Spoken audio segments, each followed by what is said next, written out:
ಗೃಹಲಕ್ಷ್ಮಿ 14ನೇ ಕಂತಿನ ಹಣ ನಿಮಗ್ ಬಂದಿಲ್ವಾ? ಬೇರೆ ಬೇರೆ ಜಿಲ್ಲೆಗಳಿಗೆ ಬಂದಿದೆ, ತುಂಬಾ ಜನಕ್ಕೆ ಬಂದಿದೆ, ನನಗೆ ಯಾಕೆ ಬಂದಿಲ್ಲ ಅಂತ ಯೋಚನೆ ಮಾಡ್ತಿದ್ದೀರಾ? ಹಾಗಿದ್ರೆ ಈ ವಿಡಿಯೋದಲ್ಲಿ ಗೃಹಲಕ್ಷ್ಮಿ 14ನೇ ಕಂತಿನ ಹಣ ಇಲ್ಲಿವರೆಗೂ ಯಾಕೆ ಬಂದಿಲ್ಲ? ರಾಜ್ಯ ಸರ್ಕಾರ 6 ಜಿಲ್ಲೆಗಳಿಗೆ ಮಾತ್ರ ಹಣ ಯಾಕೆ ಹಾಕಿದ್ದಾರೆ? ಉಳಿದವರಿಗೆ ಯಾವಾಗ ಬರುತ್ತೆ? ಖಂಡಿತವಾಗ್ಲೂ ಹಣ ಬರುತ್ತಾ ಬರೋದಿಲ್ವಾ ಅನ್ನೋದ್ರ ಬಗ್ಗೆ ಕಂಪ್ಲೀಟ್ ಇನ್ಫಾರ್ಮೇಷನ್ ತಿಳಿಸ್ಕೊಡ್ತೀನಿ. ನೀವೇನಾದ್ರೂ ಫಸ್ಟ್ ಟೈಮ್ ಜನಸಮಯ ಚಾನಲ್ನ ನೋಡ್ತಾ ಇದ್ರೆ ಸಬ್ಸ್ಕ್ರೈಬ್ ಮಾಡ್ಕೊಳ್ಳಿ. ಹಾಗೆ ಟೆಲಿಗ್ರಾಮ್ ಗ್ರೂಪ್ದು ಲಿಂಕು ಡಿಸ್ಕ್ರಿಪ್ಷನ್ ಬಾಕ್ಸಲ್ಲಿ ಹಾಕಿರ್ತೀನಿ. ದಯವಿಟ್ಟು ಗ್ರೂಪ್ಗೆ ಜಾಯ್ನ್ ಆಗಿ. ಅದರಲ್ಲಿ ಒಂದಷ್ಟು ಇನ್ಫಾರ್ಮೇಷನ್ಗಳ ನಾನು ವಿತ್ ಪ್ರೂಫ್ ನಿಮಗೆ ಹಾಕ್ತಾ ಬರ್ತೀನಿ. ತುಂಬ ಜನ ಡೌಟ್ ಏನಪ್ಪಾ ಅಂದರೆ ಗೃಹಲಕ್ಷ್ಮಿ 14ನೇ ಕಂತಿನ ಹಣ ಎಲ್ರಿಗೂ ಬಂದಿದೆ, ನನಗೆ ಯಾಕೆ ಬಂದಿಲ್ಲ ಅಂತ. ನೀವು ಅನ್ಕೊಂಡ್ಬಿಟ್ಟಿದ್ದೀರಾ ಎಲ್ಲರಿಗೂ ಗೃಹಲಕ್ಷ್ಮಿ 14ನೇ ಕಂತಿನ ಹಣ ಬಂದಿದೆ ಅಂತ. ನಿಜವಾಗ್ಲೂ ಇಲ್ಲ, ಎಲ್ಲರಿಗೂ ಕೂಡ ಸರ್ಕಾರನೇ ಹಣನ ಸ್ಟಾಪ್ ಮಾಡಿದೆ, ಅಂದರೆ ಹೋಲ್ಡ್ ಮಾಡಿದೆ. ಸ್ವಲ್ಪ ಜನಕ್ಕೆ ಮಾತ್ರ ಹಾಕಿದೆ, ಸ್ವಲ್ಪ ಜನಕ್ಕೆ ಹಾಕಿಲ್ಲ.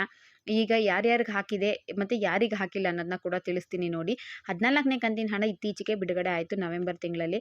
ಯಾಕಪ್ಪ ಬಿಡುಗಡೆ ಆಯಿತು ಅಂದರೆ ಕಾಂಗ್ರೆಸ್ ಸರ್ಕಾರ ಎಲೆಕ್ಷನ್ಗೋಸ್ಕರ ಗೃಹಲಕ್ಷ್ಮಿ ಹಣನ ಹಾಕಿದ್ರು ಅಂತ ಬಹಳಷ್ಟು ಜನ ಕಂಪ್ಲೇಂಟ್ ಮಾಡ್ತಾ ಇದ್ದಾರೆ. ಯಾಕೆ ಈ ರೀತಿ ಮಾಡಿದ್ರು ಅಂದರೆ ಎಲೆಕ್ಷನ್ ಟೈಮಲ್ಲಿ ಗೃಹಲಕ್ಷ್ಮಿ ಹಣ ಹಾಕಿದ್ರೆ ಜನರ ಮನಸ್ಸಲ್ಲಿ ಕಾಂಗ್ರೆಸ್ ಬಗ್ಗೆ ಒಳ್ಳೆಯ ಅಭಿಪ್ರಾಯ ಬರುತ್ತೆ, ಕಾಂಗ್ರೆಸ್ ಓಟ್ಗೋಸ್ಕರ ಗೃಹಲಕ್ಷ್ಮಿ ಹಣನ ಹಾಕ್ಬಿಡ್ತು ಅಂತ ತುಂಬ ಜನ ಅಂತಿದ್ದಾರೆ. ಅದ್ರ ಜೊತೆಗೆ ಬಹಳಷ್ಟು ಜನ ಸ್ವಲ್ಪ ಜನಕ್ಕೆ ಮಾತ್ರ ಅಮೌಂಟ್ ಹಾಕಿದ್ದಾರೆ, ಬೇರೆಯವ್ರಿಗೆ ಹಾಕಿಲ್ಲ ಅಂತ. ನಮ್ಮ HD ದೇವೇಗೌಡ ಅವರು ಡೈರೆಕ್ಟಾಗೆ ಹೇಳಿದ್ರು, ಚನ್ನಪಟ್ಟಣದವ್ರಿಗೆ ಮತ್ತು ಈ ಕಡೆ ಜಿಲ್ಲೆಯವರಿಗೆ ಗೃಹಲಕ್ಷ್ಮಿ ಹಣನ ಹಾಕಿದ್ದಾರೆ, 2 ದಿನ ಮುಂಚೆನೇ ಹಾಕಿದ್ದಾರೆ, ಕರ್ನಾಟಕದ ಉಳಿದ ಜಿಲ್ಲೆಯವರಿಗೆ ಹಣ ಹಾಕಿಲ್ಲ ಅಂತ.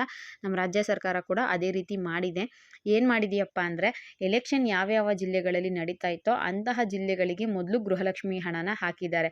ಹಾಗಿದ್ರೆ ಬೇರೆ ಜಿಲ್ಲೆಗೆ ಹಾಕಿಲ್ವಾ ಅಂತ ಕೇಳಿದ್ರೆ ನಿಜವಾಗ್ಲೂ ಹಾಕಿದ್ದಾರೆ, ಬೇರೆ ಜಿಲ್ಲೆಗಳಿಗೂ ಕೂಡ ಹಣ ಹಾಕಿದ್ದಾರೆ. ಯಾವ ರೀತಿ ಅಂದರೆ ಅಕ್ಕಪಕ್ಕದ ಜಿಲ್ಲೆಗಳಿಗೆ ಮತ್ತು ಕೆಲವು ಜಿಲ್ಲೆಗಳ ಕೆಲವು ತಾಲೂಕುಗಳಿಗೆ ಮಾತ್ರ ಹಣ ಹಾಕಿದ್ದಾರೆ. ಬಾಕಿ ತುಂಬ ಜನಕ್ಕೆ ಪೆಂಡಿಂಗ್ನ ಉಳಿಸ್ಕೊಂಡ್ಬಿಟ್ಟಿದ್ದಾರೆ. 14ನೇ ಕಂತಿನ ಹಣ ಇನ್ನೂ ಹಾಕೇ ಇಲ್ಲ. ಇತ್ತೀಚೆಗೆ 15ನೇ ಕಂತಿನ ಹಣದ ಬಗ್ಗೆ ಹಲವಾರು ಮಾಹಿತಿಗಳು ಓಡಾಡ್ತಾ ಇದೆ. ಸದ್ಯಕ್ಕೆ ನಾನು 14ನೇ ಕಂತಿನ ಬಗ್ಗೆ ತಿಳಿಸ್ತಾ ಇರೋದ್ರಿಂದ 15ನೇ ಕಂತು ನೆಕ್ಸ್ಟ್ ಇದೇ ವಿಡಿಯೋದಲ್ಲಿ ತಿಳಿಸ್ತೀನಿ. ಸದ್ಯಕ್ಕೆ 14ನೇ ಕಂತದ್ದು ತಿಳ್ಕೊಬಿಡಿ. ರಾಜ್ಯ ಸರ್ಕಾರ ಏನು ಮಾಡಿದೆ ಅಂದರೆ ಲಕ್ಷ್ಮೀ ಹೆಬ್ಬಾಳ್ಕರ್ ಮೇಡಮ್ ಅವರು ಇತ್ತೀಚೆಗೆ ಹೇಳಿದ್ರು, ತುಂಬ ಜನ ಹೇಳ್ತಾ ಇದ್ರು ಅವ್ರನ್ನ, ಮೇಡಮ್ ಏನು ಮೇಡಮ್ ಎಲೆಕ್ಷನ್ಗೋಸ್ಕರ ಅಮೌಂಟ್ ಹಾಕಿದ್ದೀರಂತೆ ಗೃಹಲಕ್ಷ್ಮಿ 2,000, ಅದಾದಮೇಲೆ ನೀವು ಹಣ ಹಾಕಿಲ್ಲ ಅಂತ.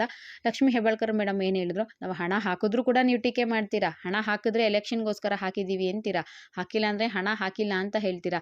ಇಲ್ಲಿವರೆಗೂ ನಾನು 14 ಕಂತು ಹಣ ಹಾಕಿದ್ದೀನಿ, 14 ಕಂತು ಅಂದರೆ 28,000 ಹಾಕಿದ್ದೀನಿ. 14 ಕಂತು ಹಣ ಹಾಕಬೇಕಾದ್ರೆ ಎಲೆಕ್ಷನ್ ನಡೀತಾ ಇತ್ತಾ, ನೀವು ಯಾವ ಬೇಸ್ ಮೇಲೆ ಈ ರೀತಿ ಹೇಳ್ತಿದ್ದೀರಾ, ತಪ್ಪು ಮಾಹಿತಿ ತಿಳ್ಕೊಂಡು ಹೇಳ್ತಿದ್ದೀರಾ ಅಂತ ಹೇಳಿದ್ರು. ಅದಾದಮೇಲೆ ಅದು ಕೂಡ ಒಂದು ಚರ್ಚೆ ಆಯಿತು. ಇದ್ರ ಬಗ್ಗೆ ನಮ್ಮ ಪಬ್ಲಿಕ್ ಟಿವಿಯ ರಂಗನಾಥ್ ಸರ್ ಅವರು ಒಂದು ಮಾಹಿತಿನ ತಿಳಿಸಿದ್ದಾರೆ. ಏನಪ್ಪ ಅಂದರೆ ಅವ್ರು ಏನು ಹೇಳಿದ್ದಾರೆ ಅನ್ನೋದನ್ನ ಕೂಡ ನಾನು ನನ್ನ ಗ್ರೂಪಲ್ಲಿ ಹಾಕಿರ್ತೀನಿ, ಜನಸಮಯ ಟೆಲಿಗ್ರಾಮ್ ಗ್ರೂಪಲ್ಲಿ ವಿಡಿಯೋ ಇದೆ, ಒಂದ್ಸಲ ನೋಡಿಲ್ಲ ಅಂದರೆ ನೋಡ್ಕೊಳ್ಳಿ. ಏನು ಮಾಡಿದೆ ರಾಜ್ಯ ಸರ್ಕಾರ ಅಂದರೆ ಎಲೆಕ್ಷನ್ ಟೈಮಲ್ಲಿ ದಕ್ಷಿಣ ಕರ್ನಾಟಕದ 6 ಜಿಲ್ಲೆಗಳಿಗೆ ಗೃಹಲಕ್ಷ್ಮಿ ಮೊದಲನೇ ಹಂತವಾಗಿ ಹಣನ ಹಾಕಿದ್ದಾರೆ. ಅದಾದಮೇಲೆ ಬೇರೆ ಬೇರೆಯವರಿಗೆ ಸ್ವಲ್ಪ ಸ್ವಲ್ಪ ಹಾಕ್ಕೊಂಡು ಹೋಗಿದ್ದಾರೆ. ತುಂಬ ಜನಕ್ಕೆ ಪೆಂಡಿಂಗ್ ಉಳಿಸ್ಕೊಂಡಿದ್ದಾರೆ. ಏನಪ್ಪ ಅಂದರೆ ಓಟ್ಗೋಸ್ಕರ ರಾಜ್ಯ ಸರ್ಕಾರ ಗೃಹಲಕ್ಷ್ಮಿ ಹಣನ ಹಾಕಿದ್ದಾರೆ. ಆ ಟೈಮಲ್ಲಿ ಸ್ವಲ್ಪ ಜನಕ್ಕೆ ಮಾತ್ರ ಹಾಕಿದ್ದಾರೆ. ಇದಕ್ಕೆ ಯಾಕೆ ಈ ಥರ ಮಾಡ್ತಿದ್ದಾರೆ, ರಾಜ್ಯ ಸರ್ಕಾರದ ಹತ್ರ ಹಣ ಇಲ್ವಾ ಅಂತ ಕೇಳಿದ್ರೆ ನೋಡಿ, ಸಿದ್ದರಾಮಯ್ಯ ಅವರಾಗಿರ್ಬೋದು, DK ಶಿವಕುಮಾರ್ ಆಗಿರ್ಬೋದು, ಲಕ್ಷ್ಮೀ ಹೆಬ್ಬಾಳ್ಕರ್ ಮೇಡಮ್ ಅವರಾಗಿರ್ಬಹುದು, ಎಲ್ಲರೂ ಕೂಡ ರಾಜ್ಯ ಸರ್ಕಾರದ ಹತ್ರ ಹಣದ ಕೊರತೆ ಇಲ್ಲ. ಬಜೆಟಲ್ಲಿ ಗೃಹಲಕ್ಷ್ಮಿ ಆಗಿರ್ಬೋದು, 5 ಗ್ಯಾರಂಟಿ ಯೋಜನೆಗಳಿಗೋಸ್ಕರ ನಾವು 52,000 ಕೋಟಿ ಹಣ ಎತ್ತಿಟ್ಟಿದ್ದೀವಿ ಅಂತ ಹೇಳ್ತಿದ್ದಾರೆ. ನಿಮ್ಮ ಹತ್ರ ಹಣ ಇದ್ದರೆ ಯಾಕೆ ಹಾಕ್ತಿಲ್ಲ, ಕರೆಕ್ಟ್ ಟೈಮ್ಗೆ ಯಾಕೆ ಹಣ ಬರ್ತಿಲ್ಲ ಅಂತ ಕೂಡ ತುಂಬ ಜನ ಪ್ರಶ್ನೆ ಮಾಡ್ತಾ ಇದ್ದಾರೆ. ಇದು ಗೊತ್ತಾಗೋ ವಿಚಾರ ಏನಪ್ಪ ಅಂದರೆ ಸದ್ಯಕ್ಕೆ ರಾಜ್ಯ ಸರ್ಕಾರದ ಹತ್ರ ಹಣದ ಕೊರತೆ ಇರೋದ್ರಿಂದ ಎಲ್ಲ ಯೋಜನೆಯ ಹಣನ ಅವರು ಪೆಂಡಿಂಗ್ ಉಳಿಸ್ಕೊಂಡಿದ್ದಾರೆ. ನಿಮಗೆ ಗೊತ್ತಿದೆ, ಅನ್ನಭಾಗ್ಯ ಯೋಜನೆಯ ಹಣ ಕೂಡ ಕರೆಕ್ಟಾಗಿ ಬರ್ತಿಲ್ಲ. ಯುವ ನಿಧಿ ಅಪ್ಲಿಕೇಶನ್ ಹಾಕಿರೋ ಸಂಖ್ಯೆ ತುಂಬಾ ಕಡಿಮೆ, ಅದ್ರದ್ದು ಅಮೌಂಟ್ ಬರ್ತಿಲ್ಲ. ಜೊತೆಗೆ ಈಗ ಗೃಹಲಕ್ಷ್ಮಿ ವಿಚಾರ, 1 ತಿಂಗಳು ಹಾಕ್ತಾರೆ, 2 ತಿಂಗಳು ಅವರು ಟೈಮ್ ತಗೊಳ್ತಾರೆ. ಆ ರೀತಿಯಾಗಿ ಹಣನ ಬೇರೆ ಬೇರೆ ಕಡೆಯಿಂದ ಅಡ್ಜಸ್ಟ್ ಮಾಡಿ ಸದ್ಯಕ್ಕೆ ಹಾಕ್ತಿದ್ದಾರೆ ಅಂತ ಬಲ್ಲ ಮೂಲಗಳ ಪ್ರಕಾರ ಮಾಹಿತಿ ಸಿಗ್ತಾ ಇದೆ. ಸದ್ಯಕ್ಕೆ 14ನೇ ಕಂತಿನ ಹಣ ಬರುತ್ತಾ ಬರೋದಿಲ್ವಾ ಅಂದರೆ ಖಂಡಿತವಾಗ್ಲೂ ಬರುತ್ತೆ. ರಾಜ್ಯ ಸರ್ಕಾರ ಅದನ್ನೇನು ಸ್ಟಾಪ್ ಮಾಡೋದಿಲ್ಲ, ಗೃಹಲಕ್ಷ್ಮಿನ ಕಂಟಿನ್ಯೂ ಮಾಡೇ ಮಾಡ್ತಾರೆ.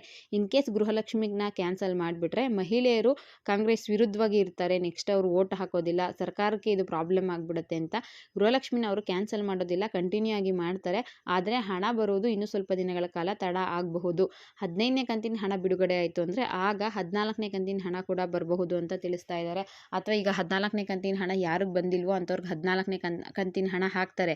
14ನೇ ಕಂತಿನ ಹಣ ಪಡ್ಕೊಂಡಿರೋರಿಗೆ 15 ಹಾಕಿ ಮತ್ತೆ 15ನೇ ಕಂತಿಂದು ಯಾರಿಗೆ ಮೊದಲು ಕೊಟ್ಟಿರಲಿಲ್ವೋ ಅಂಥವ್ರ ಹತ್ರ ಪೆಂಡಿಂಗ್ ಉಳಿಸ್ಕೊತಾರೆ ಅಂತ ಕೂಡ ಹೇಳ್ತಾ ಇದ್ದಾರೆ.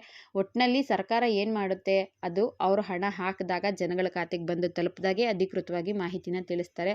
ಅವ್ರು ಹೇಳಿದ್ರು ಅಥವಾ ಈ ರೀತಿಯಾಗಿ ಹೇಳ್ತಾ ಇದ್ದಾರೆ ಅಂತ ನಾವು ಇನ್ಫಾರ್ಮೇಷನ್ನ ಕೊಡೋದಕ್ಕಾಗಲ್ಲ. ಸದ್ಯಕ್ಕೆ ಸಿಕ್ಕಿರೋ ಲೇಟೆಸ್ಟ್ ಇನ್ಫಾರ್ಮೇಷನ್ ಇದೇ ಆಗಿದೆ ಗೃಹಲಕ್ಷ್ಮಿ ವಿಚಾರವಾಗಿ. ಇನ್ನು 15ನೇ ಕಂತಿನ ಹಣ ಯಾವಾಗ ಬರುತ್ತೆ ಅಂತ ಕೂಡ ತುಂಬ ಜನ ಕೇಳ್ತಾ ಇದ್ರಿ. ಲಕ್ಷ್ಮೀ ಹೆಬ್ಬಾಳ್ಕರ್ ಮೇಡಮ್ ಅವರು 4-5 ದಿನಗಳಲ್ಲಿ ಹಾಕ್ತೀನಿ ಅಂತ ಹೇಳಿದ್ದು, ಮತ್ತೆ ಅದ್ರ ಬಗ್ಗೆ ಯಾವುದೇ ರೀತಿಯ ರೆಸ್ಪಾನ್ಸ್ನ ಅವರು ಮಾಡಿರೋದಿಲ್ಲ. ಇತ್ತೀಚೆಗೆ ಒಂದು ಪತ್ರಿಕಾಗೋಷ್ಠಿಯಲ್ಲಿ ಮೇಡಮ್ ಪ್ರತಿ ತಿಂಗಳು ಗೃಹಲಕ್ಷ್ಮಿ ಹಣ ಲೇಟ್ ಆಗುತ್ತಲ್ಲ ಯಾಕೆ ಅಂತ ಪ್ರಶ್ನೆ ಮಾಡಿರೋದಕ್ಕೆ, ನಿಮಗೆ ಪ್ರತಿ ತಿಂಗಳು 1ನೇ ತಾರೀಕು ಸಂಬಳ ಅಂದರೆ ಕರೆಕ್ಟಾಗಿ 1ನೇ ತಾರೀಕು ಅಮೌಂಟು ಬಂದುಬಿಡುತ್ತಾ, ಹೆಚ್ಚು ಕಮ್ಮಿ ಆಗುತ್ತಲ್ವಾ? ಈಗ ರಾಜ್ಯ ಸರ್ಕಾರ ಆಗಿರಬಹುದು, ಯಾರ್ದಾದ್ರೂ ಸರ್ಕಾರಿ ನೌಕರರಿಗೆ ಸಂಬಳ ಕೊಡಬೇಕು ಅಂದರೆ ಕೆಲವು ತಿಂಗಳು ಪ್ರತಿ ತಿಂಗಳು ಇದರಲ್ಲೇ ಬಂತು ಅಂದರೆ ಒಂದೇ ಸಲ ಬಂತು ಅಂದರೆ ಕೆಲವು ಸಲ 2-3 ತಿಂಗಳು ಬಿಟ್ಕೊಂಡು ಅಮೌಂಟ್ ಬರುತ್ತೆ, ಕೆಲವು ಸಲ 2 ತಿಂಗಳಿಗೆ ಒಂದು ಸಲ ಬರುತ್ತೆ. ಈ ರೀತಿಯಾಗಿ ಬರುತ್ತೆ. ಗೃಹಲಕ್ಷ್ಮಿ ಕೂಡ ಅದೇ ರೀತಿ ನಿಮಗೆ ಜನವರಿ ತಿಂಗಳು ಅಮೌಂಟು ಫೆಬ್ರವರಿಯಲ್ಲಿ ಬರಬೇಕು. ಆದರೆ ಸ್ವಲ್ಪ ತಡ ಆಗಿದೆ, ಹಾಕ್ತೀವಿ ಅಂತ ಹೇಳಿದ್ದಾರೆ.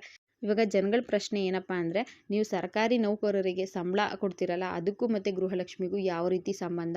ನೀವು ಅಲ್ಲಿ ಕೆಲಸ ಮಾಡಿಸ್ಕೊತೀರಾ, ದುಡ್ಡು ಕೊಡ್ತೀರಾ? ಇಲ್ಲಿ ನೀವು ಯೋಜನೆ ನಿಮ್ಮ ಲಾಭಕ್ಕೋಸ್ಕರ ಮಾಡ್ಕೊಂಡಿರೋ ಯೋಜನೆ ಅಲ್ವಾ, ನೀವು ಇದರಲ್ಲಿ ಯಾಕೆ ನೀವು ಆ ರೀತಿ ಮಾತಾಡ್ತೀರಾ ಅಂತ ಕೂಡ ಕೇಳ್ತಾ ಇದ್ದಾರೆ. ಅದೇನೇ ಇರಲಿ, ಸದ್ಯಕ್ಕೆ ಗೃಹಲಕ್ಷ್ಮಿ 15ನೇ ಕಂತಿನ ಹಣ ಸರ್ಕಾರ ಬಿಡುಗಡೆ ಮಾಡಿಲ್ಲ, ಯಾರ ಅಕೌಂಟ್ಗೂ ಕೂಡ ಬಂದಿಲ್ಲ. ಇನ್ ಕೇಸ್ ಬಂತು ಅಂದರೆ, ಬಿಡುಗಡೆ ಆಯಿತು ಅಂದರೆ ಖಂಡಿತವಾಗ್ಲೂ ಮುಂದಿನ ವಿಡಿಯೋಗಳಲ್ಲಿ ಇದ್ರ ಬಗ್ಗೆ ಮಾಹಿತಿ ತಿಳಿಸ್ತೀನಿ. ಇದು ಗೃಹಲಕ್ಷ್ಮಿ 6 ಜಿಲ್ಲೆಯ ಮಹಿಳೆಯರಿಗೆ ಹಣ ಹಾಕಿರೋದ್ರ ಬಗ್ಗೆ ಮಾಹಿತಿ ಆಗಿತ್ತು. 15ನೇ ಕಂತಿನ ಹಣದ ಬಗ್ಗೆ ಕೂಡ ನಾನು ಇನ್ಫಾರ್ಮೇಷನ್ನ ತಿಳಿಸ್ಕೊಟ್ಟಿದ್ದೀನಿ.